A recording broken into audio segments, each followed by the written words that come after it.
નમસ્કાર વિદ્યાર્થી મિત્રો, કેમ છો? મજામાં?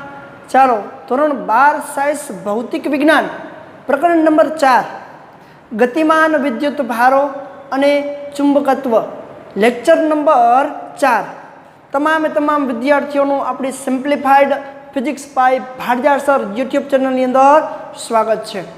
ચાલો વિદ્યાર્થી મિત્રો, આપણે લાસ્ટ લેક્ચરની અંદર લોરેન્ટ્ઝ બળ વિશે માહિતી લીધી. લોરેન્ટ્ઝ બળ એટલે શું? તો કે બાહ્ય વિદ્યુત ક્ષેત્ર અને બાહ્ય ચુંબકીય ક્ષેત્રમાં કોઈ વિદ્યુત ભારને મૂકવામાં આવે તો એના પર લાગતા બળની વાત કરી, જેને આપણે લોરેન્ટ્ઝ બળ કહીએ છીએ. લોરેન્ટ્ઝ બળ F બરાબર Q કૌંસની અંદર E plus V cross B અનુસાર લાગે છે. એના પછી આપણે વાત કરી કે કોઈ બાહ્ય ચુંબકીય ક્ષેત્રમાં L લંબાઈના વાહકને મૂકવામાં આવે તો એના પર લાગતું ચુંબકીય બળ F બરાબર IL ક્રોસ B અનુસાર લાગે છે.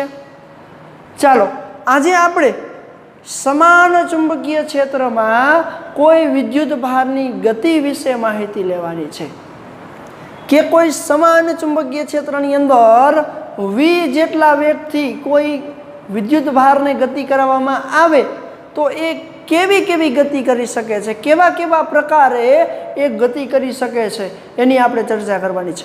એના પહેલાં થોડોક આપણે પાયો બાંધીએ કે 11મા ધોરણની અંદર 6ઠા ચેપ્ટરમાં કાર્ય ઉર્જા પાવરની અંદર આપણે વાત કરેલી છે કે કોઈ પણ પદાર્થ પર લગાડેલું બળ અને એ બળની દિશા જો સ્થાનાંતરની દિશામાં કે વિરુદ્ધ દિશામાં હોય તો જ એના પર કાર્ય થાય છે, નહીંતર કાર્ય શૂન્ય છે અથવા તો કાર્ય થતું નથી એવું કહી શકાય. બીજું તો કે કોઈ પદાર્થ વર્તુળમય ગતિ કરતો હોય, અને એ કોઈ બાહ્ય બળ હેઠળ કેન્દ્રગામી બળની દિશા જેટલું જ બળ હોય તો પણ એ પદાર્થ પર થતું કાર્ય શૂન્ય છે એવું કહેવાય. કારણ કે વર્તુળમય ગતિ કરતો કોઈ પદાર્થ છે એ સેન્ટ્રીપિટલ ફોર્સ એટલે કે કેન્દ્રગામી બળ અસર હેઠળ કાર્ય કરતો હોય તો એ સંતુલનમાં છે એવું આપણે કહીએ છીએ, અને આ પદાર્થ પર થયેલું પરિણામી બળ કે કાર્ય પણ શૂન્ય થાય છે. તો એવા જ સિદ્ધાંતનો ઉપયોગ કરી અને આજે આપણે બાહ્ય ચુંબકીય ક્ષેત્રમાં કોઈ વિદ્યુત ભારની ગતિ કેટલા પ્રકારે અને કેવી રીતે થાય છે એની આપણે ચર્ચા કરવાની છે. તો ચાલો વિદ્યાર્થીઓ મિત્રો, પહેલાં આપણે વાત કરીએ બાહ્ય ચુંબકીય ક્ષેત્રમાં વિદ્યુત ભારની ગતિ.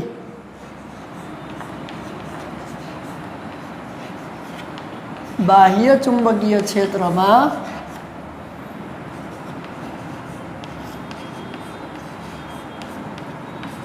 વિદ્યુત ભારની ગતિ.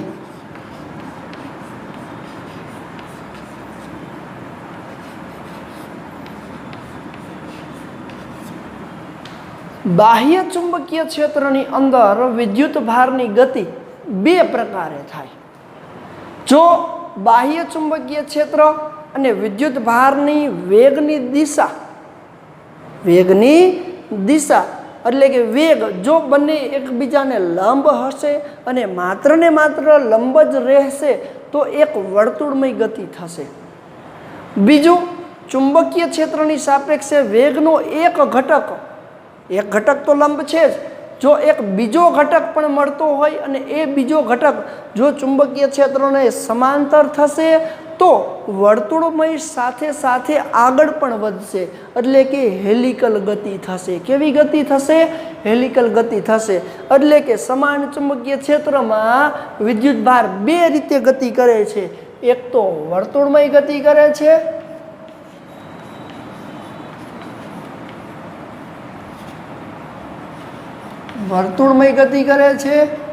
અને બીજું હેલિકલ ગતિ કરી શકે છે. હેલિકલ ગૂંચળું આવી રીતે આગળ જતું હોય એ રીતે હેલિકલ ગતિ કરે. તો પહેલાં આપણે વાત કરી કે સમાન ચુંબકીય ક્ષેત્રની અંદર વિદ્યુતભાર વર્તુળમય ગતિ કેવી રીતે કરે છે, અને વર્તુળમય ગતિ કરે છે તો એના પર લાગતું ચુંબકીય બળ કે પછી વર્તુળમય ગતિ કરતું હોય તો સેન્ટ્રીપિટલ ફોર્સ પણ લાગે, તો એ કેટલી ત્રિજ્યામાં વર્તુળમય ગતિ કરશે એના સૂત્રની આપણે વાત કરી છે. તો ચાલો હું કોઈ એક આકૃતિ દોરું છું, એ આકૃતિ સમાન ચુંબકીય ક્ષેત્ર છે એવું આપણે જઈએ. હાલો, કોઈ એક સમાન ચુંબકીય ક્ષેત્ર, ક્રોસની નિશાની શું દર્શાવે છે? તો કે ક્રોસની નિશાની બહારથી અંદર તરફનું ચુંબકીય ક્ષેત્ર. ચાલો, આ આપણું ચુંબકીય ક્ષેત્ર છે. તો આકૃતિની અંદર કોઈ એક ક્યુ વિદ્યુત ભારને આ ચુંબકીય ક્ષેત્ર છે આપણું. ચુંબકીય ક્ષેત્રની દિશા અત્યારે ક્યાં છે? બહારથી અંદર જતી દિશામાંનું ચુંબકીય ક્ષેત્ર છે. બહારથી અંદર જતી દિશામાંનું ચુંબકીય ક્ષેત્ર એટલે આપણે આવી રીતે આપણે દર્શાવીએ. રેડી? તો આ અંદર જતી દિશામાંનું ચુંબકીય ક્ષેત્ર.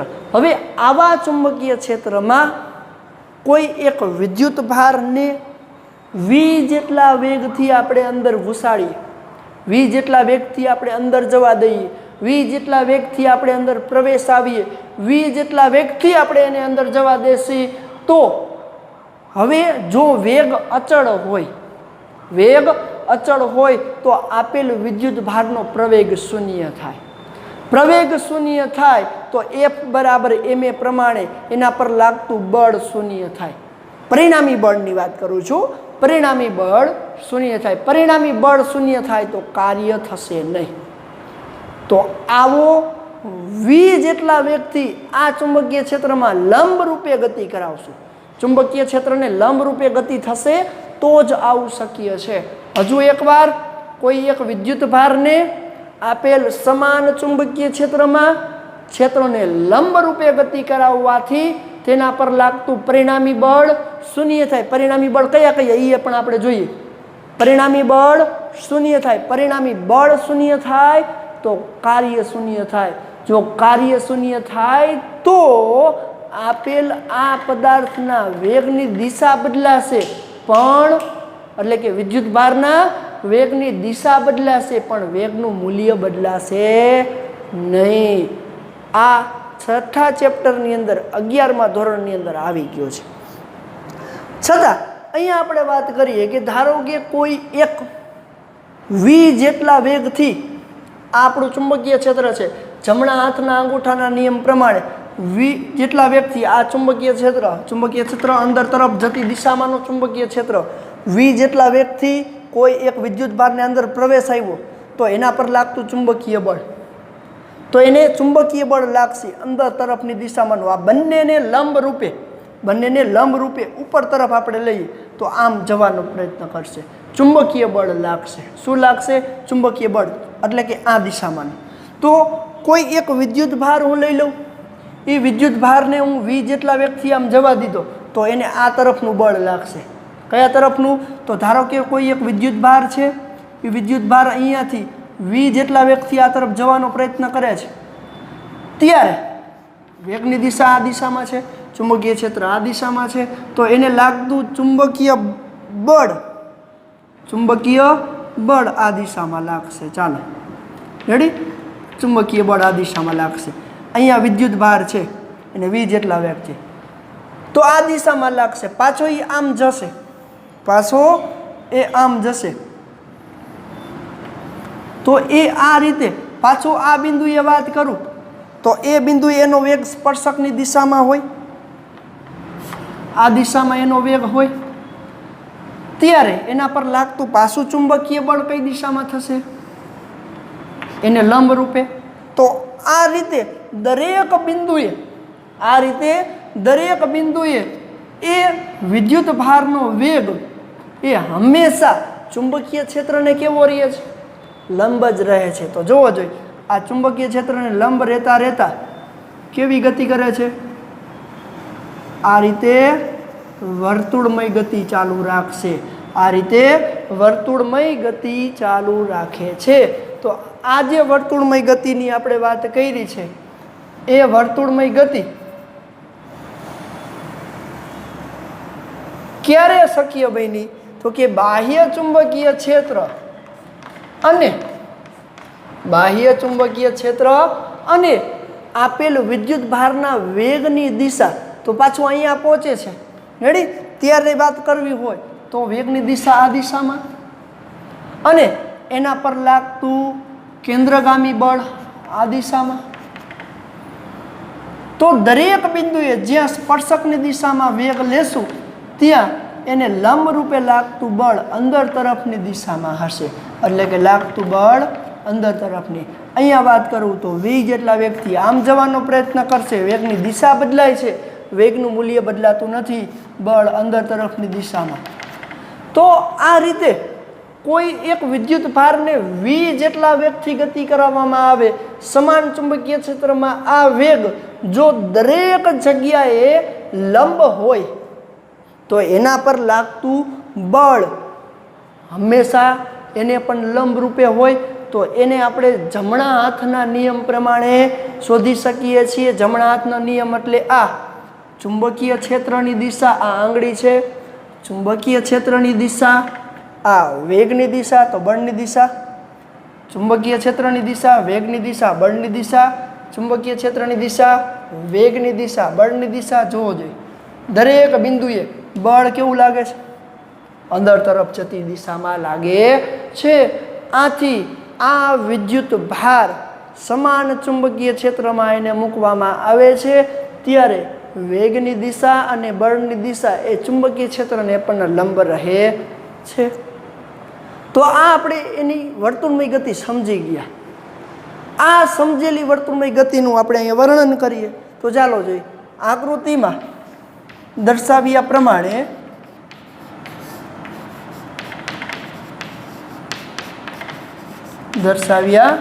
પ્રમાણે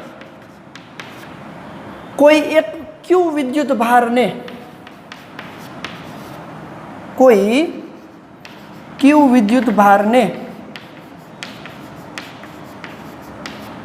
સમાન ચુંબકીય ક્ષેત્ર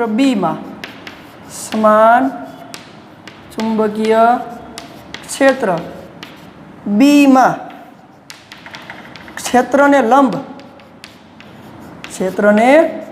લંબ v જેટલા વેગથી ગતિ કરાવતા. જો v જેટલા વેગથી ગતિ કરાવો તો ચુંબકીય ક્ષેત્ર અને વેગ લંબ હોય તો તેના પર કોઈ કાર્ય થતું નથી. ગતિ કરાવતા તેના પર કાર્ય થતું નથી. કાર્ય થતું નથી એનો મિનિંગ શું થાય? તો કે વિદ્યુત ભારના વેગની દિશા બદલાય છે. વિદ્યુત ભારના વેગની દિશા બદલાય છે,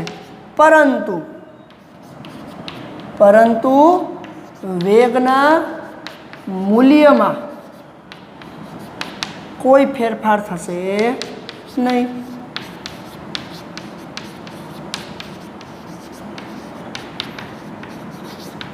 એટલે કે જ્યારે v જેટલા વેગથી આ કોઈ વિદ્યુત ભાર ગતિ કરતો હશે એ સમયે વેગની દરેક બિંદુએ દિશા બદલાય છે, પણ વેગનું મૂલ્યમાં કોઈ પણ પ્રકારનો ફેરફાર થતો નથી.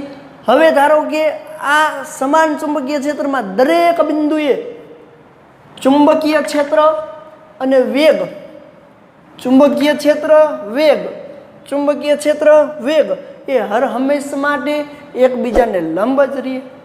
તો એ કેવી ગતિ કરે છે? વર્તુળમય ગતિ કરે છે. એટલે કે વિદ્યુત ભાર આમ સ્થાનાંતરિત થવા માંગે છે પણ સ્થાનાંતર થતું નથી. એટલે કે ઉદાહરણ તરીકે વિદ્યુત ભારને આમ જવું છે પણ એ ચુંબકીય બળ એને આમ લઈ જાય છે, એટલે આમ જાય છે. પાછું એને આમ જવું છે પરંતુ આમ જાય છે, આમ જવું છે. એટલે કે એકને એક ગતિપથ પર એના એ જ ગતિપથ પર શું કરે છે? વર્તુળમય ગતિ કરે છે. તો વિદ્યુત ભારની આવા પ્રકારની ગતિને આપણે શું કહીએ છીએ? સમાન ચુંબકીય ક્ષેત્રમાં વર્તુળમય ગતિ. આવું ક્યારે શક્ય બન્યું? કે જ્યારે વિદ્યુત ભારના વેગનો ઘટક ચુંબકીય ક્ષેત્રને દરેક બિંદુએ કેવું રહે છે? લંબ રહે છે ત્યારે. તો હવે આ જો વર્તુળમય ગતિ કરતો કોઈ એક પદાર્થનું આ કેન્દ્ર છે, વિદ્યુત ભારનું કેન્દ્ર, અને એની જો ત્રિજ્યા r હોય તો સતત ને સતત વર્તુળમય ગતિ કરતા આ વિદ્યુત ભારને લાગતું અંદરની તરફ એટલે કે બહારની તરફનું કેન્દ્રગામી બળ અને અંદરની તરફ લાગતું સેન્ટ્રીપિટલ ફોર્સ સાથેનું ચુંબકીય બળ સમાન જ હોય તો જ એ પદાર્થ વર્તુળમય ગતિ કરી શકે. જો કેન્દ્રગામી બળ એ ચુંબકીય બળ કરતાં વધી જાય તો બહાર ફેંકી જશે. જો ચુંબકીય બળ કેન્દ્રગામી બળ કરતાં વધી જશે તો અંદરની તરફ ખેંચાઈ જશે. એટલે કે સતત ને સતત વર્તુળમય ગતિ ચાલુ રાખવા માટે સેન્ટ્રીપિટલ ફોર્સ એટલે કે કેન્દ્રગામી બળ બરાબર ચુંબકીય બળ થવું જોઈએ. તો એની ત્રિજ્યા આપણે મેળવી શકશું. તો આપણે ધારી લઈએ આથી શું થશે? આવું થવાથી મૂલ્યમાં ફેરફાર નહીં થાય, માત્ર વેગની દિશામાં દરેક બિંદુએ ફેરફાર થશે. આથી ચુંબકીય ક્ષેત્ર B અને વેગ v દરેક બિંદુએ લંબ હોવાથી વિદ્યુત ભાર વર્તુળમય ગતિ ચાલુ રાખે છે. વિદ્યુત ભાર કેવી? વર્તુળમય ગતિ ચાલુ રાખે છે. તો વર્તુળમય ગતિ ચાલુ રાખવા માટેની શરત શું? તો કે આ વિદ્યુત ભાર પર લાગતું સેન્ટ્રીપિટલ ફોર્સ એટલે કે કેન્દ્રગામી બળ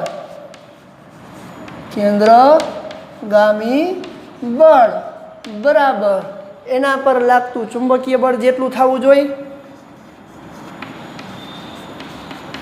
ચુંબકીય બળ. હવે 11મા ધોરણમાં કેન્દ્રગામી બળનું સમીકરણ આપણે ભણી ગયા. mv²/r માટે કેન્દ્રગામી બળ mv²/r = એના પર લાગતું ચુંબકીય બળનું મૂલ્ય qvb sin θ sin 90. ખૂણો કેટલો છે?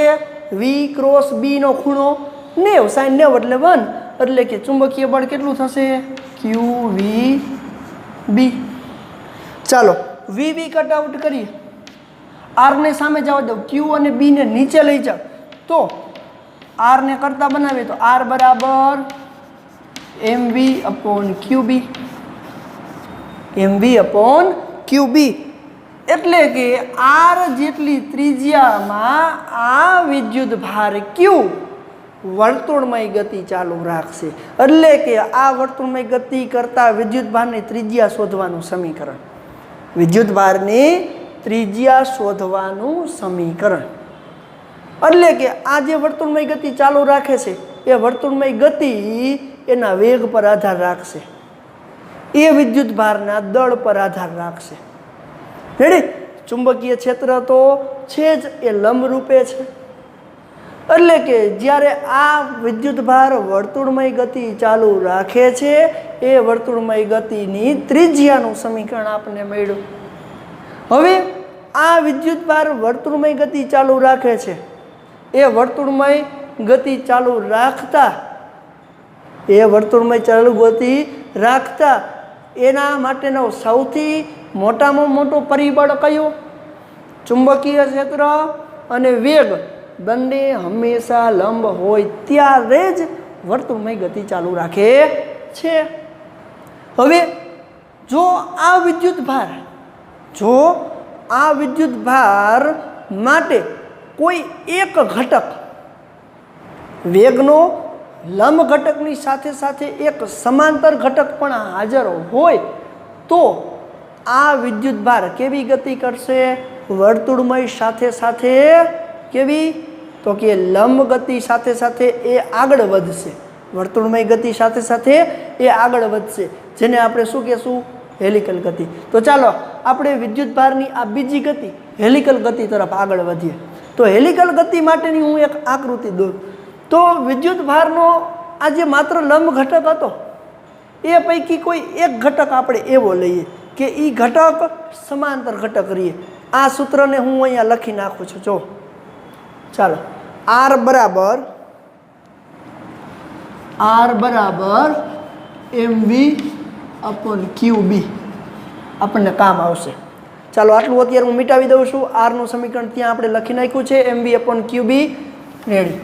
હવે વિદ્યુત ભારની હેલિકલ ગતિ કેવી રીતે થાય છે એની ચર્ચા કરીએ. તો વિદ્યુત ભારની હેલિકલ ગતિની ચર્ચા કરવા માટે આપણે 3 અક્ષને ધ્યાનમાં લેવી પડશે. એટલે કે વિદ્યુત ભારનો લંબ ઘટક કોની સાથે? તો કે ચુંબકીય ક્ષેત્ર સાથે લંબ ઘટક લેશું. અને વિદ્યુત ભારનો કેવો ઘટક લેશું? તો કે ચુંબકીય ક્ષેત્ર સાથે સમાંતર ઘટક એક લેશું. તો હું અહીંયા 3 અક્ષવાળી એક આકૃતિ દોરું છું, ખાસ ધ્યાનમાં લેજો. ચાલો, આ x અક્ષ પરનું જેને હું ચુંબકીય ક્ષેત્રની દિશા દર્શાવું છું. કોની દિશા? ચુંબકીય ક્ષેત્ર. આ જે y અક્ષ છે એ વેગની દિશા છે, જેને હું v વડે દર્શાવું છું. એટલે બંને એકબીજાને લંબ. અને આ ત્રીજી અક્ષ એના વડે લાગતું ચુંબકીય બળ F. હવે હમણાં જ આપણે વાત કરી કે v અને b જો લંબ જ રહીએ તો વર્તુળમય ગતિ કરે. ત્યાં કેવી ગતિ કરશે? વર્તુળમય ગતિ. એક્ઝામ્પલ આપું પછી આપણે ભૂસી નાખશું. ચાલો, v અહીંયાથી કોઈ વિદ્યુત ભારને v જેટલા વેગથી આમ જવા દીધો તો આ ચુંબકીય ક્ષેત્રને લીધે આમ આવશે, પાછો આમ આવશે, પાછો આમ આવશે. આ ગતિ અહીંયા ને અહીંયા ચાલુ રહેશે. પણ અહીંયા આપણે હેલિકલ ગતિની વાત કરવી છે. કેવી? હેલિકલ ગતિની. તો આપણે ધારી લઈએ કે ધારો કે આ વિદ્યુત ભારના લંબ ઘટકની સાથે સાથે એક એવો પણ ઘટક કે જે ચુંબકીય ક્ષેત્રને સમાંતર રહે. તો યાદ કરો, ચુંબકીય ક્ષેત્રનો લંબ ઘટક હોય તો એના ઉપર લાગતું ચુંબકીય બળ Fm બરાબર qvb sin 90. લંબ ઘટક હોય તો sin 90, તો Fm બરાબર કેટલું મળે? qvb sin 90 એટલે 1. પણ ચુંબકીય ક્ષેત્રને સમાંતર રહીએ તો Fm બરાબર, આ એક કિસ્સો છે, તો Fm બરાબર qvb sin 0. sin 0 એટલે 0, એટલે કે ચુંબકીય બળ લાગશે નહીં. તો ત્યારે વિદ્યુત ભાર સ્થાનાંતર પણ કરશે. કયો ઘટક સ્થાનાંતર કરાવે? વિદ્યુત ભારનો, એટલે કે વિદ્યુત ભારના વેગનો સમાંતર ઘટક. કોને સમાંતર? ચુંબકીય ક્ષેત્રને સમાંતર ઘટક વિદ્યુત ભારની કેવી ગતિ કરાવે? સ્થાનાંતરિત ગતિ કરાવશે. તો ચાલો આપણે જોઈએ કે કોઈ એક અહીંયા ધન વિદ્યુત ભાર હું લઈ લઉં છું. ચાલો, અહીંયા કોઈ એક ધન વિદ્યુત ભાર લઈ લો. કેવી રીતે હેલિકલ ગતિ થાય છે એને પહેલાં સમજીએ. અહીંયા કોઈ એક ધન વિદ્યુત ભાર છે. આ ધન વિદ્યુત ભારનો લંબ ઘટક હું લઉં તો ઉપરની તરફ જાય છે. રેડી? આમ. એટલે કે આ વેગનો કયો સદિશ ઘટક? વિદ્યુત ભારનો લંબ ઘટક v. એને હું આવી રીતે લંબ વડે દર્શાવું. રેડી? આ લંબની નિશાની છે. સમાંતરની નિશાની હોય તો 2 લીટા વડે આપણે દર્શાવીએ છીએ. તો વેગનો આ ઘટક છે. હવે વેગનો એક બીજો ઘટક સમાંતર ઘટક લો. તો વેગનો એક સમાંતર ઘટક એટલે આ થાય. કોને સમાંતર? ચુંબકીય ક્ષેત્રને સમાંતર. તો ચુંબકીય ક્ષેત્રને સમાંતર વેગનો ઘટક આ લઈ. તો જોવો જોઈએ, વેગનો લંબ ઘટક એ માત્ર ને માત્ર શું કરાવતું હતું? વર્તુળમય ગતિ. હવે બીજો ઘટક વેગનો જે ચુંબકીય ક્ષેત્રને સમાંતર થાય એ દરમિયાન શું કરાવશે? વિદ્યુત ભારને આમ વર્તુળમય આમ ઉતરવાની જગ્યાએ શું લખશે? થોડુંક સ્થાનાંતર કરાવશે અને પછી આમ ઉતારશે. રેડી? આમ આવ્યું. પાછો લંબ ઘટક થશે, પ્રતિલંબ ઘટક, એટલે પાછો આમ આવશે, પાછો અહીંયા આવ્યા. પાછો વેગનો અહીંયા ઘટક કયો આવશે જુઓ જોઈએ, અહીંયા પહોંચ્યા એટલે એક ઘટક નીચેની તરફ વેગનો લંબ ઘટક થાય, વિલંબ, અને વેગનો બીજો ઘટક અહીંયા પાછો પ્રતિ સમાંતર ઘટક થશે. કેવો ઘટક? પ્રતિ સમાંતર ઘટક. એટલે કે આમ તો સમાંતર જ પણ ચુંબકીય ક્ષેત્રની વિરુદ્ધ, એટલે 180 એટલે પણ 0. તો પાછો આને કેવી ગતિ કરાવશે? આમ સ્થાનાંતરિત ગતિ કરાવશે, આમ. એટલે કે અહીંયા હું આ ભૂસી નાખું વેગ, તો આમ સ્થાનાંતરિત ગતિ કરાવશે. પાછું આમ આગળ વધશે, તો જુઓ અહીંયા આવવાની જગ્યાએ અહીંયાથી આવ્યું, તો જુઓ પાછું સ્થાનાંતરિત ગતિ કરાવ્યું, આ તરફ આવ્યું. પાછું અહીંયા જુઓ સમાંતર ઘટક અને લંબ ઘટક, તો અહીંયા પાછો આ લંબ ઘટક, સમાંતર ઘટક, વિલંબ અને વિસમાંતર. તો પાછો આ રીતે હવે આ વિદ્યુત ભાર કેવી ગતિ ચાલુ રાખશે? આ રીતે હેલિકલ ગતિ ચાલુ રાખે છે. તો કે હેલિકલ ગતિ એટલે શું વિદ્યુત ભારની? તો કે લંબ ઘટકના કારણે વર્તુળમય ગતિ કરે, લંબ ઘટકના કારણે વર્તુળમય ગતિ કરે છે અને સમાંતર ઘટકના કારણે થોડું આગળ વધે છે. તો આવી ગતિ થઈ. જુઓ પહેલાં માત્ર લંબ ઘટક હતો તો અહીંયાનામાં વર્તુળાકાર ગતિ હતો, હવે સમાંતર ઘટક એના થોડુંક આગળ લઈ જાય, એટલે કે વર્તુળમય પ્લસ સ્થાનાંતરિત ગતિ. કેવી? વર્તુળમય પ્લસ સ્થાનાંતરિત ગતિ. એટલે કે જ્યારે વિદ્યુત ભાર v જેટલા વેગથી ગતિ કરે ત્યારે એનો લંબ ઘટક વર્તુળમય ગતિ કરાવે, સ્થાનાંતરિત ગતિ ક્યારે થાય? તો કે એનો સમાંતર ઘટક આગળ વધારે છે. તો આવા પ્રકારની ગતિને શું કહેવાય? હેલિકલ ગતિ તરીકે ઓળખવામાં આવે છે. તો એ આર ત્રિજ્યા, આર બરાબર mv/qb ઉપર આધારિત હતું. તો આર ત્રિજ્યા સાથે સંબંધિત ધરાવતું હતું ત્યારે એ આર બરાબર mv/qb એટલે કે આર ત્રિજ્યાની વર્તુળમય ગતિ કરતો હતો.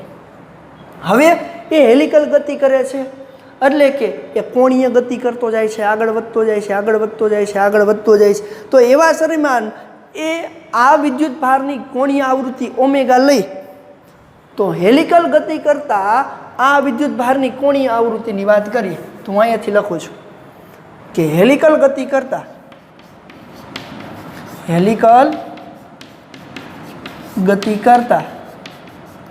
વિદ્યુત ભારની કોણીય આવૃત્તિ, વિદ્યુત ભારની કોણીય આવૃત્તિ જેને ઓમેગા વડે દર્શાવાય, કોણીય આવૃત્તિ ઓમેગા હોય તો, અને v જેટલા વેગથી ગતિ કરતો હોય તો 7મા ચેપ્ટરમાં ભણી ગયા v = r ઓમેગા, r ત્રિજ્યા અને ઓમેગા કોણીય આવૃત્તિ માટે v બરાબર r ઓમેગા. તો ઓમેગા બરાબર શું થશે? v/r. r ની કિંમત મૂકો તો શું થશે? ઓમેગા બરાબર v/, શું મળશે જુઓ જોઈએ, mv/qb, mv/qb. હાલો v કટ થઈ જાય, qb ઉપર જશે તો શું મળશે? v કટ આઉટ, qb ઉપર જાય તો ઓમેગા બરાબર qb/m, ઓમેગા બરાબર qb/m. તો કોણીય આવૃત્તિ, જો આના ઉપરથી આપણને ખબર પડે કે કોણીય આવૃત્તિ એ આપેલ વિદ્યુત ભારના વેગ પર આધારિત નથી, વેગ પર આધારિત નથી. તો ઓમેગા = 2πf થાય ને. તો ઓમેગાની જગ્યાએ લખું ઓમેગા બરાબર 2πf બરાબર qb/m માટે આવૃત્તિ f બરાબર qb/2πm. શું કર્યું? કાંઈ નથી કર્યું. ઓમેગા બરાબર 2πf. આ પણ આપણે ભણી ગયા છીએ 2πf એટલે કે એક વર્તુળમાં 2π જેટલી ગતિ કરી એને કોણીય કીધું, એટલે કે કોણીય આવૃત્તિ. તો F બરાબર QB અપોન 2π એમ. તો F એટલે શું? તો કે આવૃત્તિ. તો કે આવર્તકાળ બરાબર 1/, આવૃત્તિ. તો 1/t કરવું એટલે આવર્તકાળ મળે. 1/t કરવું એટલે સમય, એટલે કે મને આવર્તકાળ મળશે. તો એ આવર્તકાળના સમીકરણની આપણે વાત કરવી હોય તો આવર્તકાળનું સમીકરણ કેટલું મળશે? તો કે આવર્તકાળનું સમીકરણ t બરાબર 2π અપોન ઓમેગા. 2π અપોન ઓમેગા એટલે કે t fની જગ્યાએ શું લખાય? fની જગ્યાએ અને ઉલટું કરી નાખું એટલે કે t બરાબર 1/f થાય, અને fની જગ્યાએ શું લખાય? તો ઊંધું થાય 2π m અપોન QB. હવે જો એક બીજું સમીકરણ આપણે તારવવાનું છે, એટલે કે સમાંતર ઘટકવાળું. તો કે જ્યારે વિદ્યુતભાર ધન વિદ્યુતભાર આવી હેલિકલ ગતિ કરે છે, ક્યારે એક પરિભ્રમણ પૂરું કરે. એક પરિભ્રમણ પૂરું કરવું એટલે શું? અહીંયાથી શરૂ કરી અને પાછું અહીંયા આવે. તો આટલું સ્થાનાંતરિત થયું. અહીંયાથી શરૂ કરી અને પાછું અહીંયા આવ્યું, આટલું સ્થાનાંતરિત થયું. એટલે કે આ જે સ્થાનાંતરિત દેખાડે છે ને, આ સ્થાનાંતર દેખાડે છે ને, એ બે વચ્ચેના અંતરને પીંચ કહેવાય. શું કહેવાય? પીંચ. તો કે વિદ્યુતભારની હેલિકલ ગતિ દરમિયાન, વિદ્યુતભારની હેલિકલ ગતિ દરમિયાન આ વિદ્યુતભારે એક પરિભ્રમણ પૂરું કરતા કરેલા સ્થાનાંતરને એક પીંચ કહેવાય. હજી એકવાર, વિદ્યુતભારની હેલિકલ ગતિ દરમિયાન, વ્યાખ્યા લખવી હોય તો લખજો, વિદ્યુતભારની હેલિકલ ગતિ દરમિયાન એક પરિભ્રમણ પૂરું કરતા કરેલા સ્થાનાંતરને. તો એ સ્થાનાંતર કોણ કરાવે છે? એ સ્થાનાંતર કોણ કરાવે છે? તો કે સમાંતર ઘટક. તો કરેલા સ્થાનાંતરને શું નામ આપ્યું? એક પીંચ. તો એ એક પીંચનું સમીકરણ આપણે લખીએ. જો તો ક્યારેક આપણે પીંચ શોધવાનું સમીકરણ પણ ઉપયોગમાં આવશે. તો ચાલો જોઈએ. એક પીંચ એટલે શું? તો કે હેલિકલ ગતિ દરમિયાન, હેલિકલ ગતિ દરમિયાન વિદ્યુતભારની હેલિકલ ગતિ દરમિયાન, હેલિકલ ગતિ દરમિયાન શું થાય? તો કે એક પરિભ્રમણ દરમિયાન, એક પરિભ્રમણ